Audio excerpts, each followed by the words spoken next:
Quem pensa enriquece. Um livro muito bom que deu uma virada de chave na minha vida e eu quero aqui compartilhar com vocês o que eu aprendi com ele. Então fica comigo até o final, já deixa aquele like, se inscreve no canal e bora pro vídeo. Quem pensa enriquece, de Napoleon Hill. Então vamos lá. Se você entrevistasse 500 pessoas mais ricas do mundo, então fosse escrever um livro sobre o que você aprendeu, o seu livro seria esse. Ele foi escrito em 1937 por Napoleon Hill com a ajuda de Andrew Carnegie. A maioria dos livros de desenvolvimento pessoal atuais tirou várias lições desse livro. Napoleon Hill apresenta 13 princípios que todas as pessoas milionárias têm em comum. E nesse vídeo vamos falar sobre algum deles. O primeiro princípio é o desejo. Para que alguém seja bem-sucedida, é crucial que exista dentro dessa pessoa o desejo pelo sucesso. Sem ele, não haverá motivação para agir. A simples vontade não produz resultados porque é só um pensamento mágico e só resulta em frustração. É necessário um desejo ardente e profundo num propósito que automaticamente resultará em ações que trará resultados concretos. Quando você se concentra no desejo, é consumido pela sensação de ter aquele objetivo em sua vida. Você imagina como será a sensação de chegar lá e esse sentimento que empurra para as ações que o traz os resultados. Você não vai se importar de trabalhar no seu propósito 10 horas por dia, às vezes até de madrugada. Você vai dormir e sonhar com ele e acordar e voltar a trabalhar nele. Quando se tem um desejo assim, você nunca diz para si mesmo: se não funcionar eu vou fazer outra coisa. Você entra de cabeça e não vê outra opção para si. Em 1519, o capitão Hernán Cortés desembarcou em Veracruz para iniciar sua grande conquista do Império Azteca. Na chegada, Cortés e seu pessoal perceberam que estavam em um número muito menor do que os aztecas e que havia uma chance muito pequena de vencerem. Mas o capitão Cortés tinha um desejo fortíssimo pela conquista. Ele a desejava acima de tudo.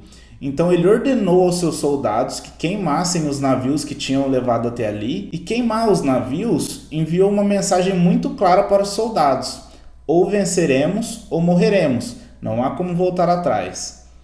Como resultado, Cortés venceu a batalha e apesar da enorme diferença entre os dois exércitos. Essa história é um bom exemplo para explicar o ponto de vista do autor sobre desejo. E no livro, Napoleon Hill ensina um método de 6 passos que qualquer pessoa pode usar para transformar o seu desejo em realidade.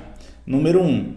Fixe em sua mente a quantidade exata de dinheiro que deseja alcançar. Número 2. Determine exatamente o que está disposto a fazer para chegar lá. Número 3. Especifique uma data exata até a qual você quer ter atingido esse objetivo. Número 4.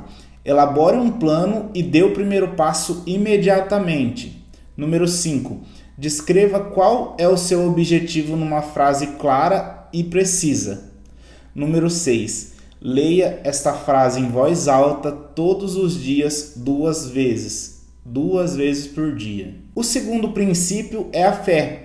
Fé é uma crença que você tem em algo que você não pode ver, mas pode sentir. A fé é a certeza de que você alcançará o que exatamente deseja.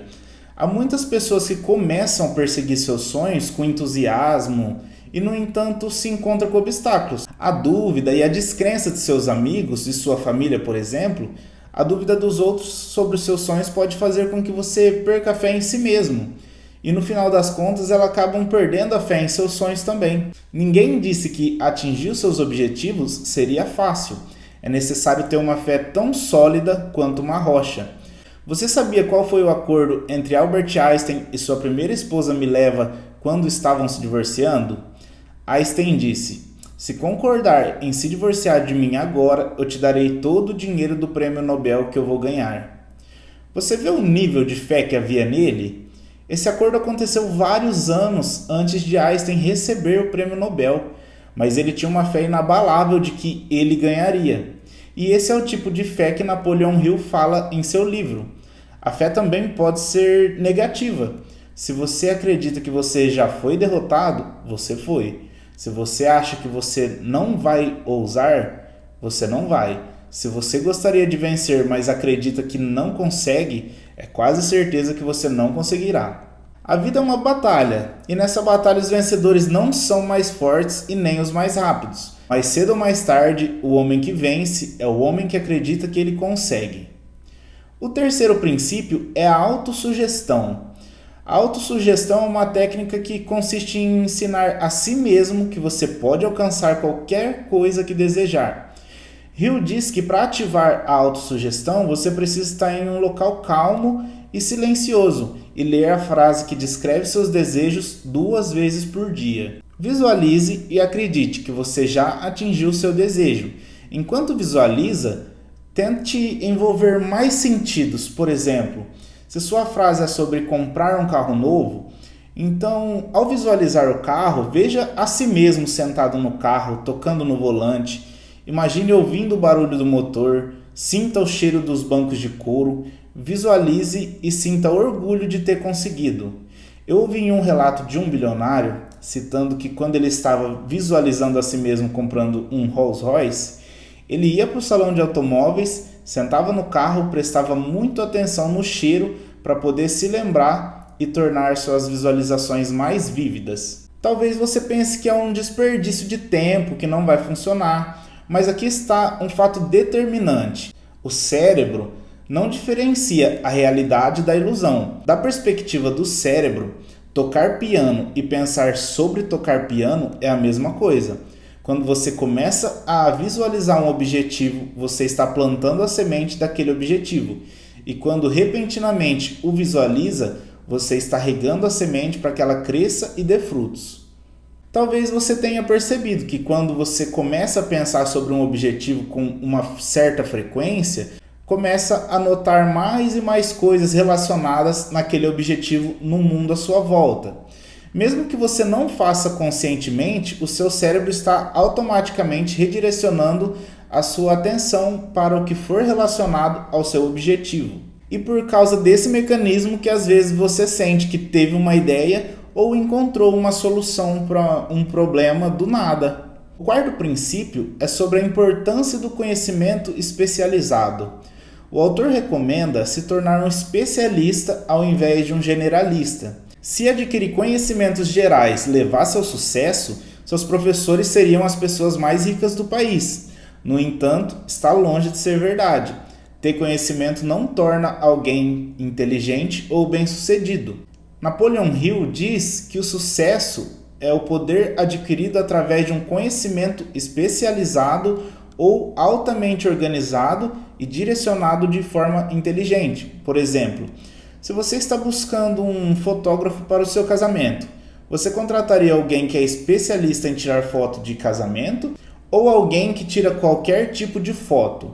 É provável que você escolheria o fotógrafo especialista, mesmo que ele cobre mais caro. Outro exemplo, se você tem uma doença cardíaca, você preferia ser tratado por um clínico geral ou por um cardiologista? Acho que você já entendeu, né? Qualquer que seja o esforço que você esteja fazendo no momento para alcançar o seu desejo, tente ainda mais fundo, se especialize. Honestamente, eu admito que se tornar especialista é muito difícil. Pela minha experiência, posso dizer que assim que você decidir trabalhar em algum projeto, em algum momento, certamente você se sentirá encurralado e enfrentará dificuldades. Ao mesmo tempo, outras ideias e oportunidades estarão chegando até você, o que torna muito tentador a ideia de desistir e simplesmente começar a trabalhar com outra coisa. Por favor, resista. Desistir é a pior coisa que você pode fazer. Esse tipo de comportamento pode ser até patológico. É chamada síndrome do objeto brilhante, o que significa que você tem dificuldades para manter focado em apenas uma coisa e muda de ideia frequentemente, buscando sempre o que te parecer mais atrativo no momento. O quinto princípio é a imaginação. A imaginação é literalmente a oficina onde todos os planos são criados pelo homem e onde damos forma ao impulso, o desejo. Damos início à ação com a ajuda da imaginação. Se você consegue imaginar, então você consegue, disse Napoleon Hill. Todas as coisas são criadas 2 vezes. Primeiro na imaginação do Criador e depois no mundo físico ou virtual. Grandes invenções que você vê, como Google, YouTube e Facebook, começaram com uma simples ideia na mente de seus criadores, e então recebendo a sua primeira forma no laboratório imaginário antes de ser tornado produtos reais. Einstein certa vez disse que a imaginação é muito mais importante que o conhecimento. Enquanto o conhecimento e a lógica te levam do ponto A ao ponto B, a imaginação pode te levar a qualquer lugar. Talvez agora você esteja dizendo: ok, parece tudo muito sofisticado, muito científico, mas eu não tenho imaginação fértil e nem sei como torná-la melhor. Antes de te responder, eu vou te dizer uma coisa. A imaginação é como um músculo. Quanto mais você treina, mais forte ele fica. E o problema é que a maioria de nós deixou de treinar a imaginação depois que saímos da infância. Talvez seja porque a sociedade passou a dizer qual o caminho que deveríamos seguir e o que deveríamos fazer em certas situações. Então, gradativamente perdemos a nossa capacidade de imaginar. Se você não tem imaginação fértil, então você precisa começar a treiná-la, da mesma forma que você vai à academia e treina seu corpo. E o nome da suposta academia onde você treina a sua imaginação é o experimento mental.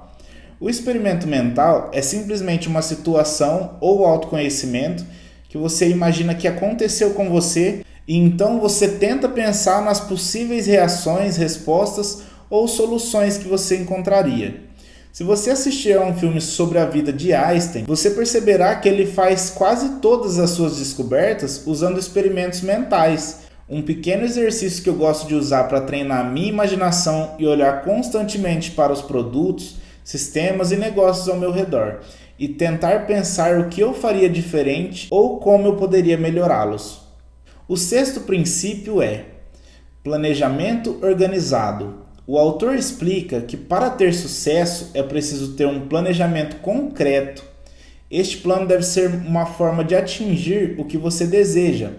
Leve o tempo que for necessário para elaborar um plano e o anote. Assim que estiver deixando tudo por escrito, a chance de que se torne realidade aumenta. Sempre se certifique de escrever seus planos e então siga em frente e divida seu plano em partes. O que eu diz também é que o processo de planejamento deve ser contínuo e consistente, mesmo quando você encontrar dificuldades e falhas. Não desista e continue a trabalhar nas suas ideias e ajustar seus planos. A capacidade de decidir rapidamente, com determinação, vem quando temos um propósito bem definido e a compreensão exata do que desejamos. Napoleon Hill diz que se você costuma ser facilmente influenciado por outras pessoas e demora muito tempo para tomar decisões, isso pode significar que você não tem um desejo ardente. Você deve usar os seus princípios, pensamentos, ideias, corpo e alma para tomar suas atitudes e defendê-las. A maioria das pessoas não conseguem alcançar seus objetivos, são aquelas que são influenciáveis. Elas permitem que a mídia e os vizinhos fofoqueiros pensem por elas. Opiniões são as mercadorias mais baratas que existem. Todo mundo tem, você vai escolher a opinião de quem? A sua ou a daquele seu colega que não faz ideia de quais são os seus planos? Até mesmo nossos pais, nossas famílias e parentes próximos podem nos prejudicar com zombarias e piadas, mesmo que não seja a intenção deles. Milhares de homens e mulheres hoje levam consigo complexo de inferioridade porque alguém destruiu a sua confiança através de opiniões e humilhações. Você tem a sua própria mente. Use-a para tomar suas próprias decisões. Se você precisa de fatos ou informações de outras pessoas, busque silenciosamente, sem necessariamente ter que revelar qual é o seu propósito, ou fale com seu grupo Mastermind. Falarei mais sobre o grupo Mastermind no último princípio. Por enquanto, faça com que uma de suas primeiras decisões seja manter a boca fechada e olhos e ouvidos bem abertos. Princípio 8. A persistência. A persistência é um fator extremamente importante que determinará o seu sucesso na vida. Napoleon Hill diz que este é um hábito muito importante que você precisa desenvolver para ter sucesso em seus objetivos. A persistência é a qualidade mais importante que diferencia vencedores e perdedores. Não importa no que você comece a trabalhar, em algum momento ficará mais difícil e chegará um ponto em que tudo ao seu redor te fará pensar em parar. O autor diz que é exatamente nesse ponto que os homens são separados dos meninos. No livro tem exemplos para mostrar o nível de determinação que devemos ter para lidar com momentos difíceis. O primeiro é sobre o famoso Thomas Edison. Hill diz que Thomas Edison falhou mais de 10.000 vezes, mas continuou a persistir e a trabalhar em seus experimentos, apesar de toda vez que fracassou, até que conseguiu terminar sua invenção, a lâmpada. Outro grande exemplo é o fundador do KFC, Coronel Sanders. Aos 65 anos ele criou a sua receita e passou a visitar diversos restaurantes tentando licenciá-la, mas era constantemente rejeitado. No total, ele foi rejeitado 1.009 vezes e finalmente o restaurante 1010 disse que sim. E foi assim que nasceu o KFC. Muitos de nós teria parado de tentar após 10, 50 rejeições, mas ele persistiu até o fim, uma atitude que acredito que merece o maior respeito. Princípio 10. O poder do Mastermind. Napoleon Hill foi quem popularizou o conceito Mastermind, que podemos chamar de grupo idealizador. Ele acredita que ninguém consegue ter sucesso sem a ajuda dos outros. E esse é um grupo de pessoas com ideias semelhantes que se reúne regularmente para trocar ideias, trocar conteúdos e se esforçar na direção dos seus objetivos, resolvem problemas juntos e mantêm uns aos outros no caminho. Em termos simples, a combinação de experiência e inteligência traz uma série de vantagens econômicas. Por exemplo, quando você está cercado de pessoas que pensam da mesma forma que você e que estão sempre se esforçando para ter mais sucesso e melhores resultados, você pensará e agirá como eles. Você será então influenciado pelas pessoas ao seu redor de forma positiva e se tornará como elas. Por outro lado, quando você se cerca de pessoas preguiçosas e negativas, você segue o mesmo padrão e se torna um preguiçoso e negativo. Como Jim Rohn disse, você é a média das 5 pessoas com quem mais convive. Se você puder, eu recomendo que leia esse livro e também recomendo que veja um outro resumo que eu fiz sobre o livro Pai Rico, Pai Pobre. Vou deixar aqui na descrição para você assistir. O vídeo de hoje é esse, espero que você tenha curtido. Se ficou com alguma dúvida, conversa comigo aqui nos comentários e se inscreve no canal. E até o próximo vídeo.